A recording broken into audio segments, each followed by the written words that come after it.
have spent the last 3 years of my life studying the human brain. Specifically, I study the neural mechanisms of attachment and romantic love. I can tell you exactly which regions of the prefrontal cortex light up when someone sees a picture of their romantic partner. I can explain the neurochemical cascade of oxytocin and dopamine that creates the sensation we call falling in love. I can cite dozens of studies about attachment theory and pair bonding and the evolutionary biology of mate selection. What I cannot do, apparently, is recognize when I am experiencing the exact phenomenon I have dedicated my academic career to understanding. My name is Luna. I am 23 years old. I am a graduate student in the clinical psychology PhD program. I am in my 5th year, which means I am 6 months away from defending my dissertation. My research focuses on the neuroscience of attachment, specifically how early childhood attachment patterns create neural pathways that influence adult romantic relationships. It is fascinating work. It is also deeply ironic given that I have spent so long analyzing love from a clinical distance that I failed to notice when I fell into it myself. I am the kind of person who intellectualizes everything. When I feel anxious, I do not say I feel anxious. I say I am experiencing elevated cortisol and increased amygdala activation. When I am sad, I say I am experiencing a temporary disruption in serotonin regulation. It is a defense mechanism. I know it is a defense mechanism because I literally study defense mechanisms. But knowing something intellectually and actually changing your behavior are two completely different things. I live in a studio apartment near campus that smells like coffee and anxiety. I survive on double espressos and granola bars. I have noise-canceling headphones that I wear approximately 18 hours a day. I use productivity apps to track every minute of my time. I am extremely efficient. I am also extremely lonely, but I do not have time to process that because I have a dissertation to finish. My dissertation advisor is Dr. Ava Sterling. She is a professor of clinical psychology and one of the leading researchers in affective neuroscience. She is 40 years old. She has published over 60 peer-reviewed articles. She has a research lab that is funded by the National Institute of Mental Health. She is brilliant. She is also the most beautiful human being I have ever seen. Dr. Sterling is composed in a way that makes everyone else look chaotic. She moves slowly and speaks softly. She wears tailored blazers in neutral tones: beige, gray, cream, white. She looks like she stepped out of a Scandinavian design magazine. She has blonde hair that she wears in a low bun. She has blue eyes that are so pale they look almost silver. She has a voice that is warm and smooth and makes you want to tell her every secret you have ever kept. She is known in the department for creating what she calls safe space. In her classes and in her research meetings, she never judges. She never interrupts.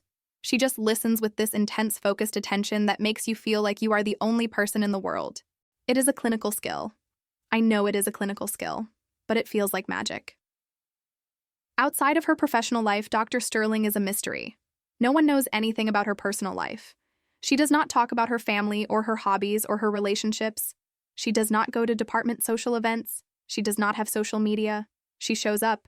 She does her work with meticulous care, and then she leaves. She is a ghost. A beautiful, impossibly competent ghost. I have been working with her for 3 years. She became my dissertation advisor at the beginning of my 3rd year when my previous advisor left for another university. I was devastated at the time because I thought I would have to start over. But Dr. Sterling read my proposal and agreed to take me on.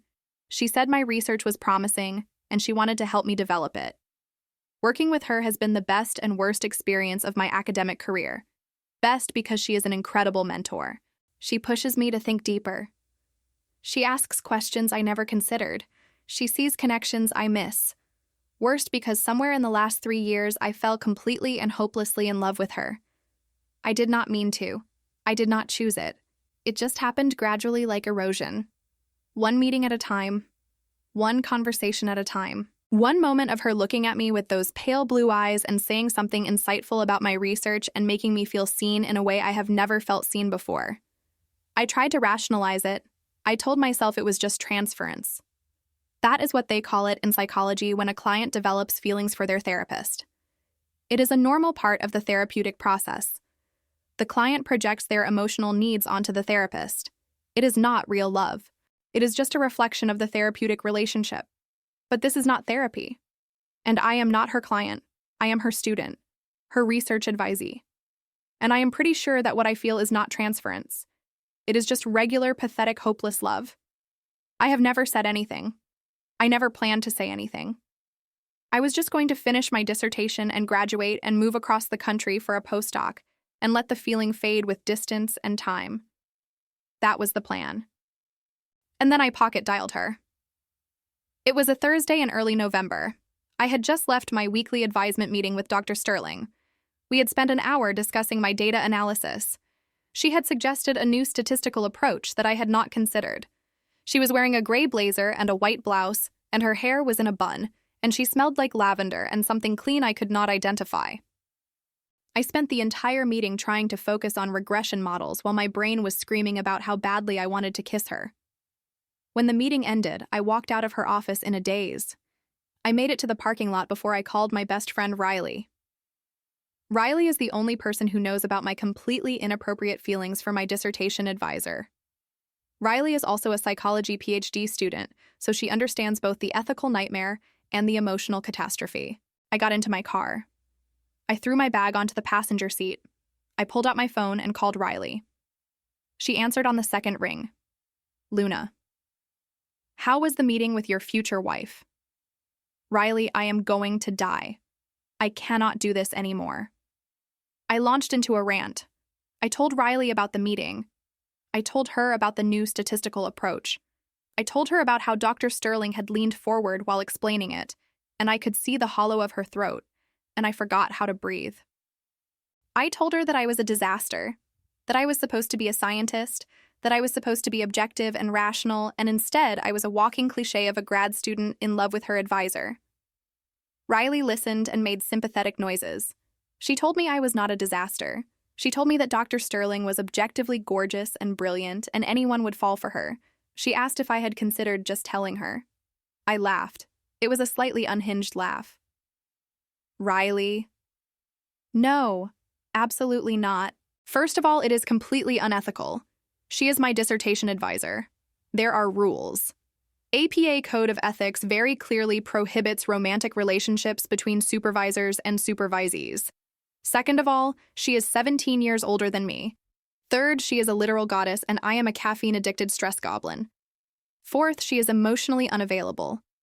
No one has ever seen her express a personal emotion. She is a robot. A beautiful, perfect robot who probably does not even experience human feelings. Riley laughed.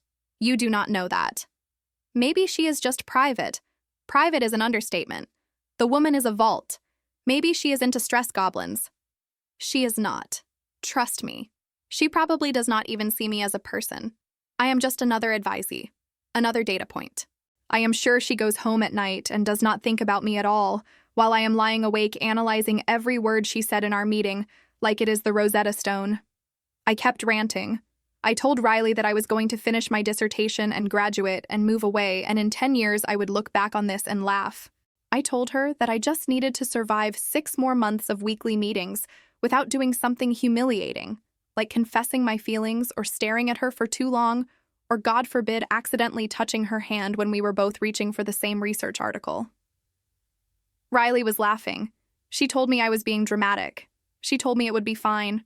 I told her I had to go. I had data to analyze. I hung up. I tossed my phone onto the passenger seat.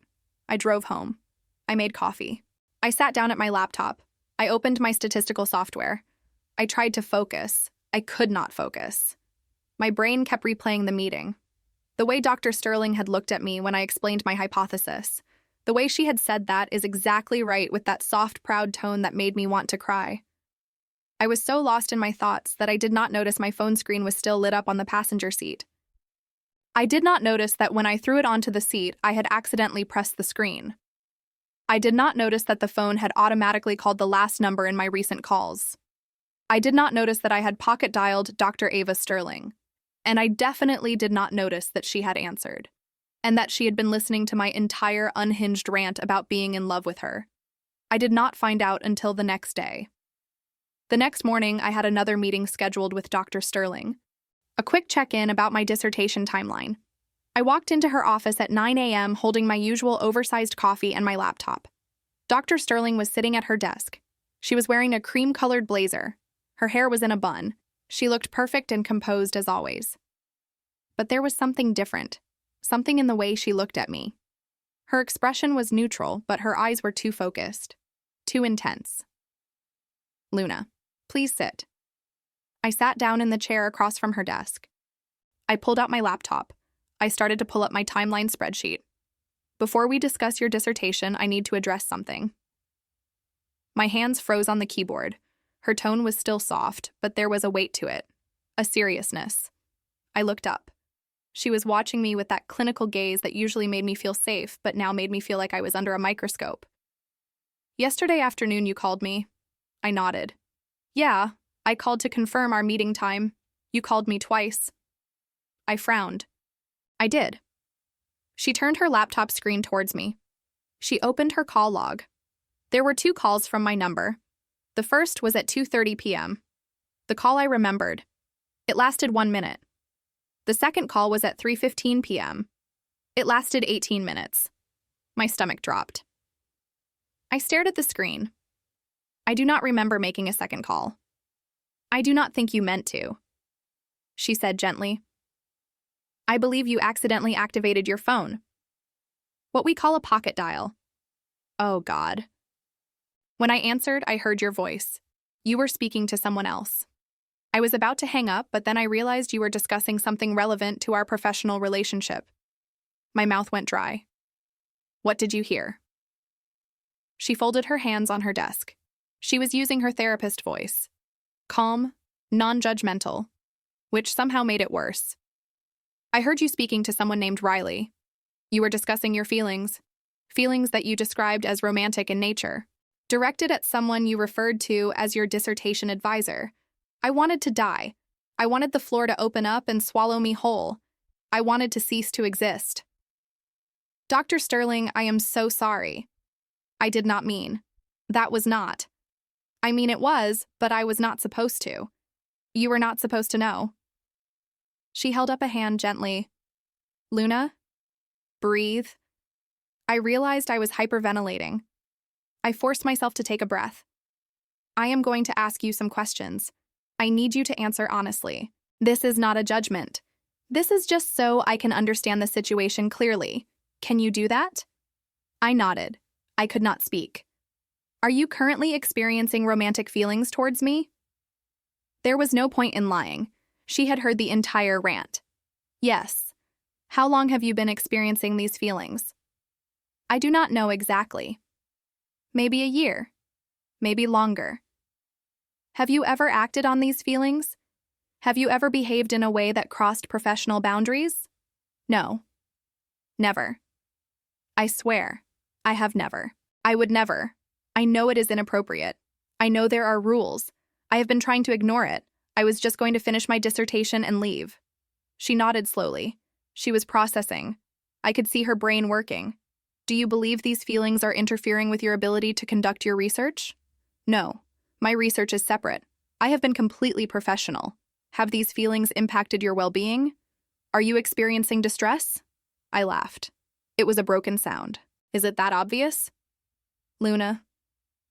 She leaned forward slightly. Her voice softened. I am asking as someone who cares about your well-being, not just as your advisor. Are you okay? Tears pricked my eyes. I blinked them back. I am fine. I am just. This is humiliating. I am sorry, Dr. Sterling. I never wanted you to know. I never wanted to put you in this position. She was quiet for a long moment. She looked at me with an expression I could not read. I need to be very clear about something. The APA Code of Ethics explicitly prohibits romantic or sexual relationships between supervisors and those they supervise. This includes dissertation advisors and their students. The prohibition continues for 2 years after the supervisory relationship ends. I know. I know the code. That is why I never said anything. Good. She paused. However, the code also requires that I address any situation that might create a dual relationship or conflict of interest. Are you going to drop me as an advisee? The thought made me want to vomit. 3 years of work. My entire dissertation. Gone. No, she said firmly. Your research is excellent. You are 6 months from defending. It would be unethical for me to abandon you now unless you were the one requesting a change in advisors. I do not want to change advisors. Then we need to establish clear boundaries to ensure that our professional relationship remains appropriate. Okay. She pulled out a yellow legal pad. She started writing. Her handwriting was neat and precise. Moving forward, we will limit our meetings to scheduled advisement sessions only. We will meet in public spaces or in my office with the door open. We will communicate primarily via email with all correspondence documented. We will not discuss personal matters unrelated to your research. I nodded. It felt like a punishment. A necessary punishment, but still painful. I will also be asking Dr. Chen from the Developmental Psychology Department to serve as a secondary advisor. She will attend our meetings and provide additional oversight to ensure ethical compliance. That is fine. She finished writing. She looked up at me. Luna. I want you to understand something. This is not because I think you have done anything wrong. You have been nothing but professional. This is to protect both of us, to ensure that there is no question about the appropriateness of our working relationship. I understand. She set down her pen. She looked at me with those pale blue eyes. I also want to say something off the record. Off the record. She paused. She seemed to be choosing her words carefully. In my field, we talk about transference and countertransference. Transference is when a client projects feelings onto their therapist. Countertransference is when the therapist experiences emotional reactions to the client. It is considered a natural part of the therapeutic relationship. The key is recognizing it and managing it appropriately. I know what countertransference is, I said quietly. Then you understand that sometimes the person in the position of authority also experiences feelings that must be managed professionally. I looked up sharply. She was still watching me with that calm, clinical expression, but there was something underneath it. Something vulnerable. Are you saying? I am saying that feelings are complex. And that sometimes the boundary between professional respect and personal connection becomes blurred. And that the ethical thing to do is to maintain the boundary even when it is difficult. Even when both people might want something different. She held my gaze. Even then. We sat in silence. The air between us was charged. Finally, she cleared her throat. She picked up her pen again. Your dissertation defense is scheduled for April 15th. After you successfully defend, there will be a period of approximately 3 months before your degree is officially conferred. During that time, I will still technically be your advisor of record. So 9 months? Yes. 9 months? And after that? After that, the supervisory relationship will be officially terminated. At that point, the ethical prohibition will no longer apply. However, there will still be a 2-year waiting period per APA guidelines before any romantic relationship would be considered appropriate. 2 years. She nodded. That is a long time. She set down her pen. She folded her hands. Luna, I am going to say something that I probably should not say, but I think you deserve honesty. Okay. I am 40 years old. I have spent the last 15 years of my life dedicated entirely to my career. I have published papers. I have built a research lab. I have mentored dozens of students. I have done everything I set out to do professionally. And in the process, I convinced myself that personal relationships were a distraction I could not afford.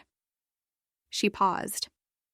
And then I met a brilliant, chaotic, coffee-addicted graduate student who asked the best questions I have ever heard and made me remember why I fell in love with psychology in the first place. A student who made me laugh with her self-deprecating humor and challenged my thinking and looked at me like I was something more than just a robot in a blazer. I stopped breathing. I have spent the last year telling myself that what I was feeling was just professional pride. That I was impressed with your research. That I enjoyed mentoring you because you were a talented student. I told myself it was countertransference, a natural reaction that I needed to manage and ignore. But it is not just that. Is it? She smiled. A small, sad smile. No, it is not just that. So what do? We wait. We maintain appropriate boundaries. We finish your dissertation. We follow the ethical guidelines that exist for very good reasons. And in 9 months, when you are no longer my student, we reassess. And if in 9 months one of us has changed our mind? She looked at me steadily. Then we will have followed the rules and protected both of our careers, and we will move forward as colleagues. And that will have to be enough. And if we both still feel the same way, then in 9 months, I would very much like to take you to dinner. Just dinner. She laughed softly. It was the first time I had ever heard her laugh. It was a beautiful sound. We can start with dinner and see where it goes. I felt tears in my eyes again, but this time they were different. They were not from humiliation. They were from something like hope. 9 months. 9 months, she confirmed. Can you wait that long? I spent 3 years not saying anything. I think I can manage 9 more months. Good. She picked up her legal pad. Now, shall we discuss your data analysis? I believe we were talking about mixed effects models. I laughed. I opened my laptop. I pulled up my data. We spent the next hour talking about statistics and research design. It was professional and appropriate. Dr. Chen joined us for the last 30 minutes. Everything was above board. But underneath the technical discussion, there was a current, a shared understanding, a promise. The 9 months that followed were the longest and shortest of my life. I worked on my dissertation with single-minded focus. I met with Dr. Sterling every week, always with Dr. Chen present, always with the door open. We talked only about research. We never discussed anything personal. But sometimes our eyes would meet across the table. Sometimes she would smile when I made a sarcastic comment about my data. Sometimes her hand would brush mine when we both reached for the same article, and we would both pull back like we had been burned. I defended my dissertation on April 15th. Dr. Sterling was on my committee. She asked tough questions. She pushed me to think deeper. When I finished, she smiled and said, "Congratulations, Dr. Luna." It was the first time she used my first name with a title. It made me want to cry. After the defense, there was a small reception. Dr. Sterling congratulated me formally. She shook my hand. Her hand was warm. 3 months later, on July 15th, I got an email. The subject line was status update.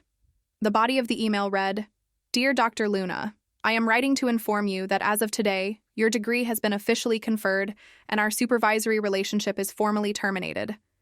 Per APA ethical guidelines, there is now a 2-year waiting period before any romantic relationship between us would be considered appropriate.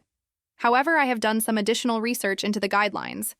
While the APA recommends 2 years, some ethics boards allow for a shorter waiting period, if both parties can demonstrate that the power differential has been fully resolved and that the decision to pursue a relationship is made freely without coercion. I have consulted with the University Ethics Board. They have agreed that, in our case, given that you are no longer my student, you are not seeking any further mentorship from me, and you have accepted a postdoctoral position at a different institution, the power differential is resolved. Therefore, if you are interested, I would like to formally invite you to dinner.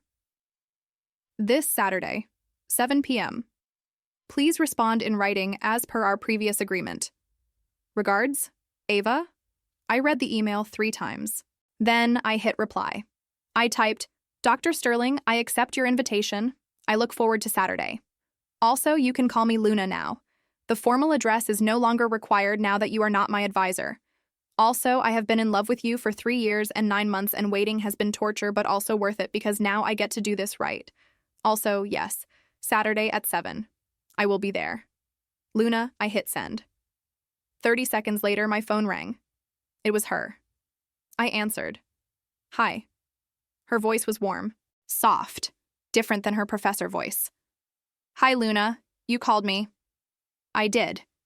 I decided that now that the ethical prohibitions are lifted, I no longer need to restrict myself to written communication. That is very professional of you. She laughed. That same beautiful laugh I had heard only once before. I am done being professional. For tonight, at least. Tomorrow, I will go back to being Dr. Sterling. But right now, I just want to be Ava. Ava. I said her name. It felt strange and wonderful. Yes, I pocket dialed you 9 months ago. I remember. That was the worst day of my life. And the best. How is it the best? Because it meant I did not have to wait another 3 years for you to tell me.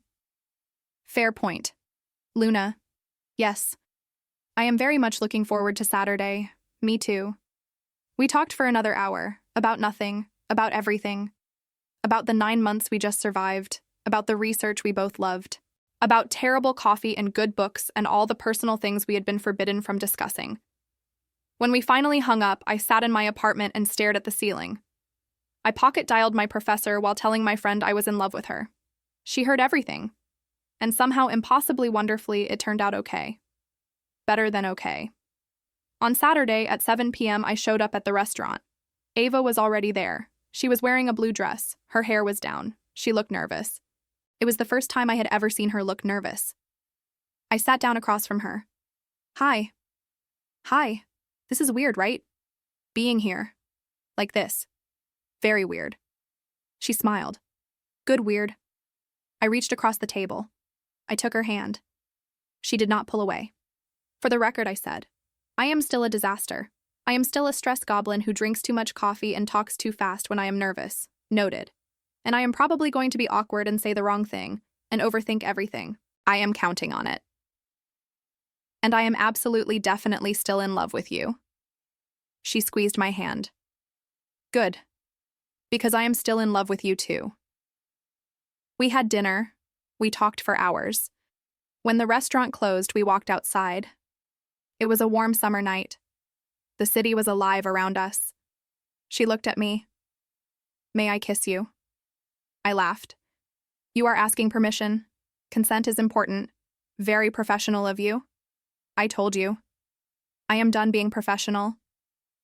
She kissed me. It was soft and careful and perfect. It tasted like wine and waiting and worth it. When we pulled apart, she smiled. That was worth 9 months. Worth 3 years and 9 months. Yes, that too. I pocket-dialed my professor while confessing my love for her. She heard everything. We waited 9 months. We followed every rule. We did it right. And it was worth every single agonizing ethical second.